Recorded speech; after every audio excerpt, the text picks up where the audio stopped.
around you, and I'm very excited to present this new year, which is extraordinary in many, many, many ways.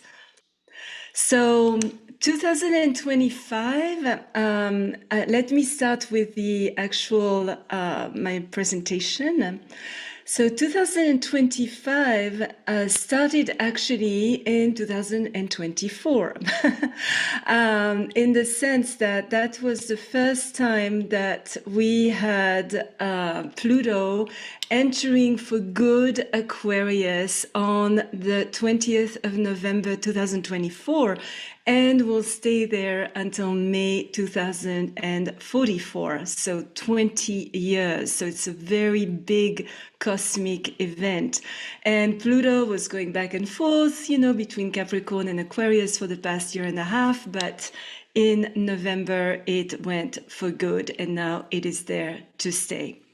And the extraordinary thing about Pluto in Aquarius is that the last time it happened was during the French and the American Revolution, and it is truly power, Pluto, to the people, Aquarius.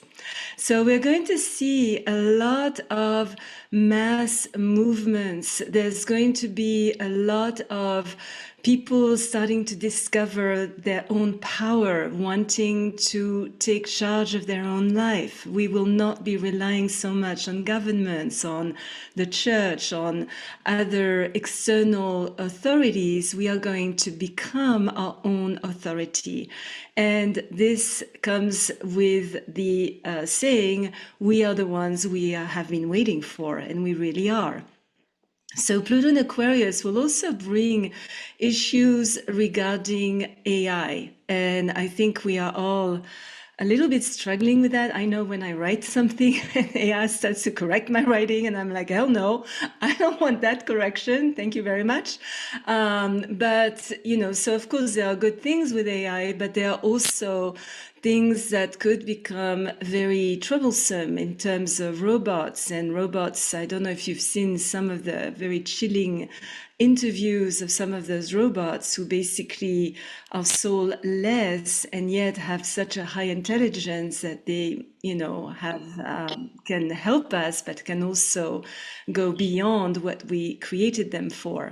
So Pluto in Aquarius is also going to bring very amazing inventions. It's going to bring younger leaders in the world. It's going to bring more democracies. So it's not going to be a time so much of those totalitarian regimes, but there is definitely going to be a need for something that helps the people and people taking charge of their own power. And there's also going to be issues or things happening with extraterrestrials, extraterrestrial life. That could become more mainstream. We could start to see more UFOs. We could start to become more aware of how extraterrestrial life has been also mingling with human life. So there's going to be an interesting change in consciousness that's going to happen. And also all those genders that we started seeing in recent years, all those different, transgender and all that stuff, coming up, that is also part of Aquarius, because Aquarius is a very genderless sign. It's a very humanitarian, equal sign. And also those mass movements of, people changing countries, immigrating to another country, all those issues where the borders are not so much borders anymore, that we are starting to know what is happening in another part of the world, wherever we are at any time. So that's the beginning of Pluto in Aquarius. And it's going to be very interesting to see those children born with Pluto in Aquarius, because they are definitely going to be born with computers in their hands and knowing exactly how to advance technology to the next level. So I know Kryon has been saying that at one point we will be living without batteries. Well, that could well happen when Pluto navigates Aquarius. So now 2025, what is going to happen in 2025? Well, first thing is that it's ruled by the number 9. 2 plus 0 plus 2 plus 5 numerologically equals 9. 9 in astrology is connected to Mars, the planet of action, of dynamic courage, of opening new ground, of being a pioneer. And in the tarot, it is the card of the hermit. So it's a very interesting year of completion, of letting go of those things that no longer serve us, and ending a 9-year cycle that started 9 years ago, that we are at the end. And I'm seeing that a lot in my practice, in my personal life too. It's a time of change, big change. People are moving, people are changing jobs, people are changing their relationship status. There's a lot of reshuffling of everybody in very major ways, and in order to start new things, because an end always leads to a new beginning. And everything in life is cyclical, but of course, when we close a chapter, we open a new book. And this is literally not just opening a new chapter, it is opening a new book. Because 2025 has something that in my 50 years in this lifetime of being an astrologer, I have never, ever seen. All the transpersonal planets, not just the transpersonal, but all the planets are changing signs this year, 2025. This is unheard of. This happens once every... I couldn't even go back in time to see how far ago that happened another time. So hundreds of years for sure. So this is a unique cosmic year in our whole lifetime. We will never, ever in this lifetime, unless we live a few thousand years, and maybe that will happen with Pluto and Aquarius, who knows, we are never going to experience that again, ever. So there is a huge reshuffling that leads to a reset in 2025. And that is absolutely extraordinary. And I'm very excited about this year. I think it's going to bring revelations that we have never seen before. So let us get into the details of that.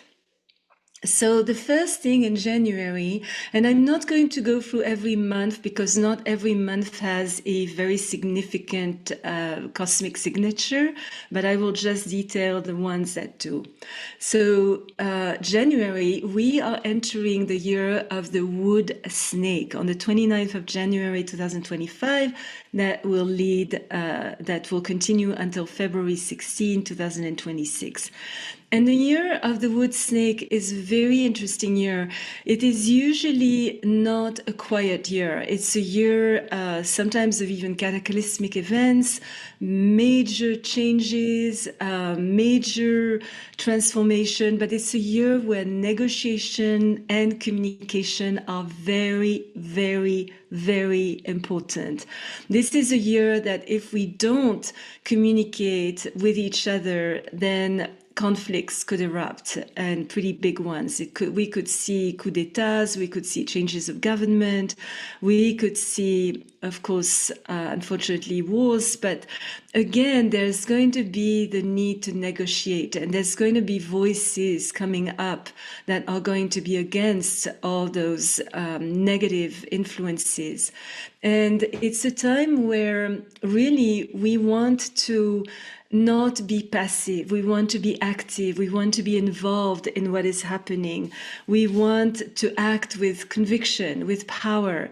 We want to move in a positive direction, and we can wiggle ourselves out of sticky situations also. The snake is always able to just go and do things.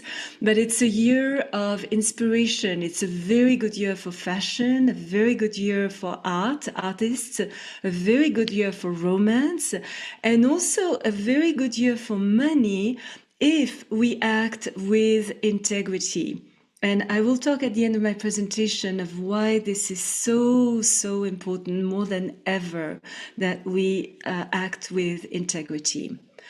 Now, April, we jump to April. In April, Neptune is the second big planet changing signs. It will, on the 1st of April, and no, it's not Fool's, I know it's Fool's Day, but not in that case, April 1st, 2025, until October 23rd, 2025, Neptune will enter Aries for the first time, and then it will go back into Pisces, and then in January 2026 until 2038, it will be for good in Aries.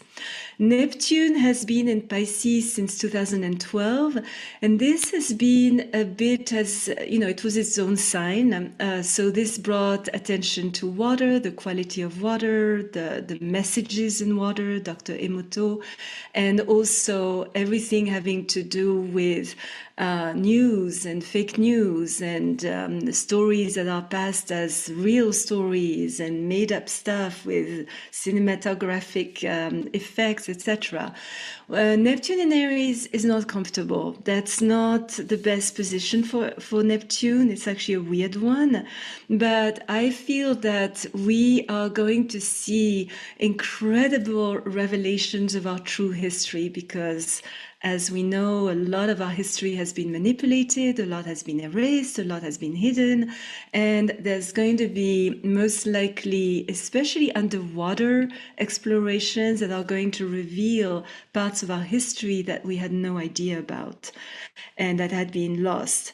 I believe also this is going to be a worldwide spiritual awakening, because Neptune is a mystical planet. Aries has to do with pioneering, forceful action, going, moving forward with a lot of strength and force. And Neptune in Aries is definitely going to bring a sense that we that's all we have. That if we don't renew our faith, if we don't put our faith into something greater than ourselves, we need, and it's not governments, it's not necessarily religion, it's really our spiritual, our faith, our understanding, our trust that life is good and life will continue to be good. And we need to keep our eyes on the destination, and we need to dream our reality into being, and maybe spend a lot of time visualizing what it is that we want and that we need in order to keep thriving and evolving. And Neptune in Aries will help us do that. It's going to be wonderful for manifestation, developing our manifestation powers. Now, the next, and still in April, 4th of April and the 11th of August, Saturn is sextile Uranus, which is an interesting transit because it has to do with keeping what works of the old and introducing the new. And this is about practical, timely changes. This is about cooperating with each other, that we can accomplish so much more together than we would individually. So this would be a very good time, for example, to start a new business. That's a very wonderful time for unusual, original ideas, innovative reorganization, and expressing our unconventionality. Now, in May, we are going to have the third planet changing signs. Saturn is also entering Aries. So it was in Pisces, which was not great for Saturn since 2023, so the last 2 years. And on the 26th of May, 2025, until the 1st of September, 2025, it does its first entry into Aries. So Saturn and Aries are not the best cosmic friends, but they get along and they have some similarities. It will then go back to Pisces and then be in Aries for good on the 16th of February 2026 until 2028. So Saturn in Aries is quite interesting because it is going to make us more ambitious. It's going to help us, I mean, we could start to see irresponsible actions, people acting a little bit erratically and being a little selfish in their actions. But at the same time, we might become a little more defiant. We become a little more wanting to do things our way and not so much caring about what the rules or the restrictions are. So if there are more restrictions, like like we experienced during COVID, I don't think this is going to happen again, because when Saturn comes into Aries, people are going to say, hell no, and it's not going to fly at all. So it's really also a time where we need to develop patience and self-discipline. That's extremely important for our evolution. And then in June, we have Jupiter, fourth planet, changing signs in Cancer on the 10th of June 2025 until the 1st of July 2026. And that's wonderful. So we had Jupiter, so the first part of 2025, and that started in June of 2024, Jupiter was in Gemini. And we started seeing changes in the way people get news or look for news. We started maybe being a little less into mainstream media and starting to look at more alternative forms of news. And Jupiter in Cancer brings something having to do with family. So there's going to be more of a sense of wanting to be family oriented. We are going to see probably people either moving in with their parents or parents moving in with their children, or we're going to also create more communities like there were in the past, villages where like-spirited people are coming together and being solidary of each other and helping each other, different generations coming together to help each other. And there's going to be more of a sense of wanting roots, wanting to find where do we belong on this planet? Where do we feel at home? Where is our home? And there's going to be a lot of home-related interests developing. There's going to be also more concern and help towards the homeless, towards those who are hungry, more charitable, kind, protective endeavors where we are really helping people who are in need and we are not turning a blind eye to the pain of others. And a lot of home related interests, but also we will be more intuitive, more sociable. There's going to be more a sense of being more protective. Issues around security, safety are also going to come to the forefront. And then on the 15th of June, Jupiter squares Saturn, which is an interesting time because that can make us more, have a more, I want to say, cheerful dignity.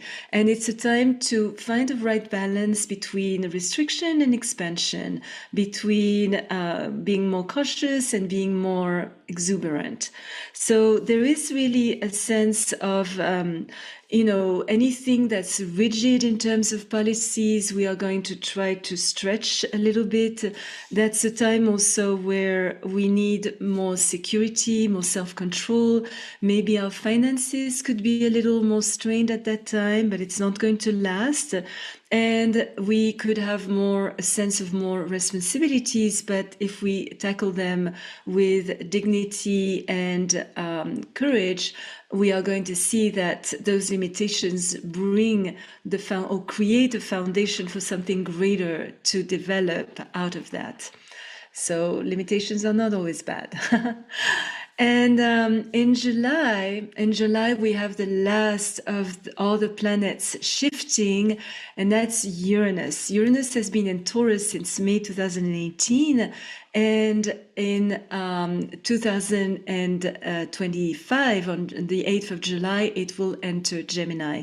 So during the time Uranus was in Taurus, we saw a shift in the banking system. A lot of branches closed, some banks went down. down. We started seeing more of a focus on digital currencies and different forms of investments. When Uranus will come in Gemini, and actually Uranus is very comfortable in Gemini because the Gemini is ruled by Mercury, which is a lower octave of Uranus. And Uranus in Gemini is going to bring news, like we are going to see news like we have never seen before. We are going to have news channels that are going to emerge left and right, that are going to be very dynamic, that are going to give us the truth. There's going to be a lot of new inventions. We could have bizarre interests coming up, but definitely we could be more eccentric. There could be major scientific discoveries or revelations of scientific discoveries that had been sort of hushed or put on the side. Now will have their time and will be able to emerge. So it's a very dynamic time in terms of communication, in terms of inventiveness and connection with each other. And in August, we have Uranus sextile Neptune, which is the last of the very big transits. And that is very interesting in terms of our spirituality and humanitarian endeavors. There's definitely going to be sudden social changes. There could be the growth of psychic and spiritual awareness. There could be a little bit of discontentment or frustration, but at the same time, there's going to be very unusual business opportunities, and our imagination is going to be used in very constructive ways. And the people we are going to meet are going to come up with, or with them, we are going to create some very dynamic, innovative ideas.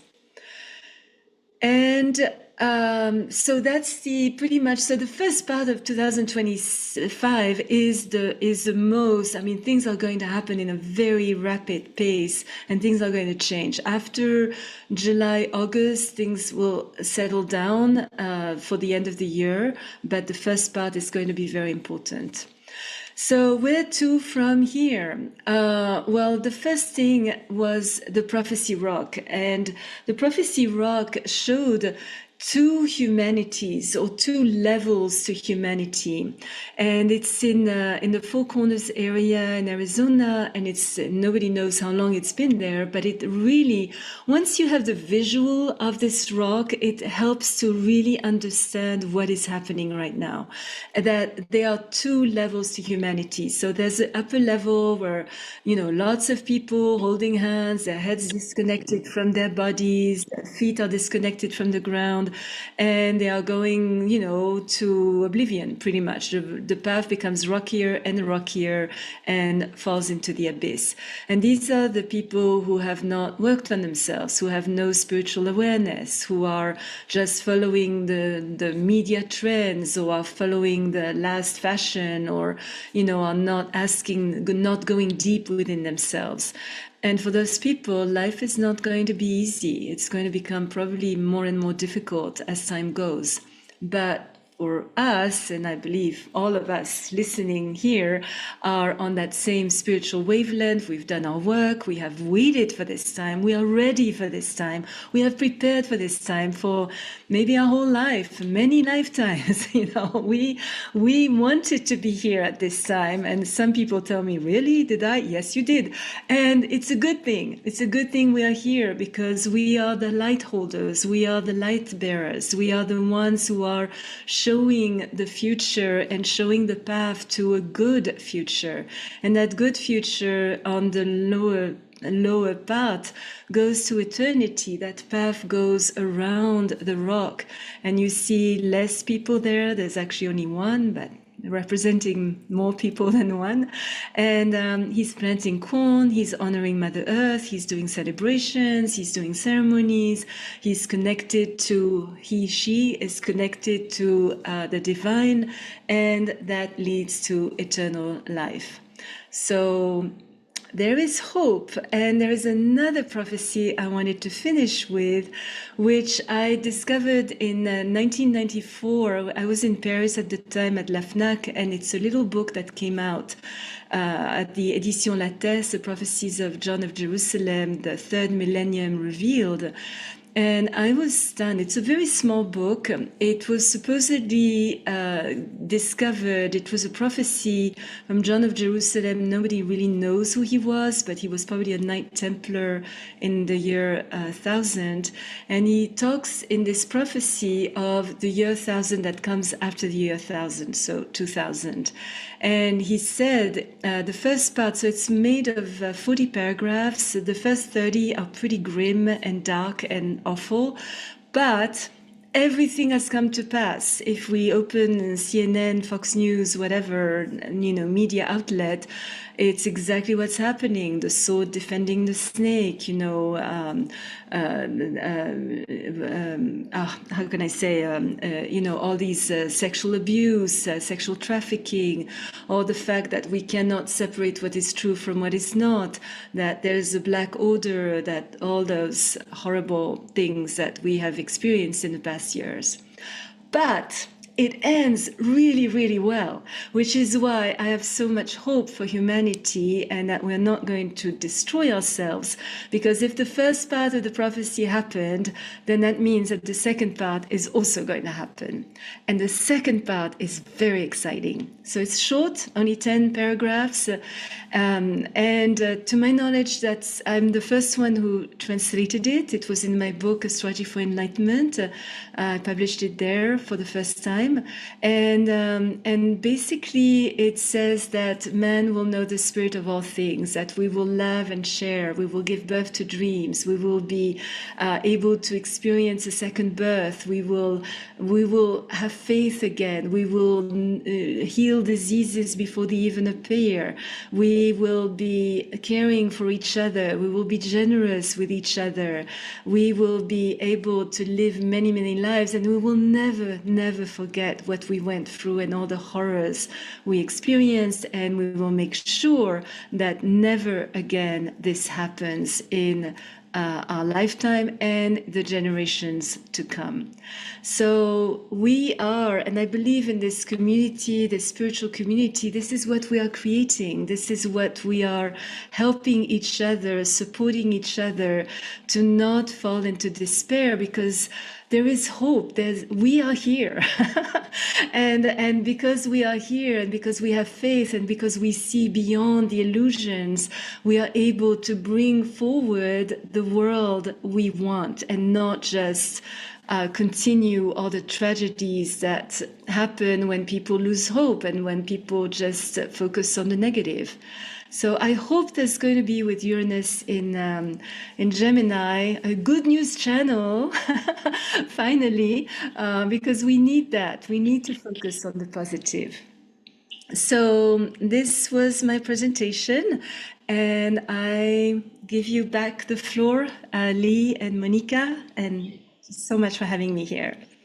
Hey. Thank you so much, Michelle. And don't go away. Yeah, we have some questions. We have some questions. Mm-hmm.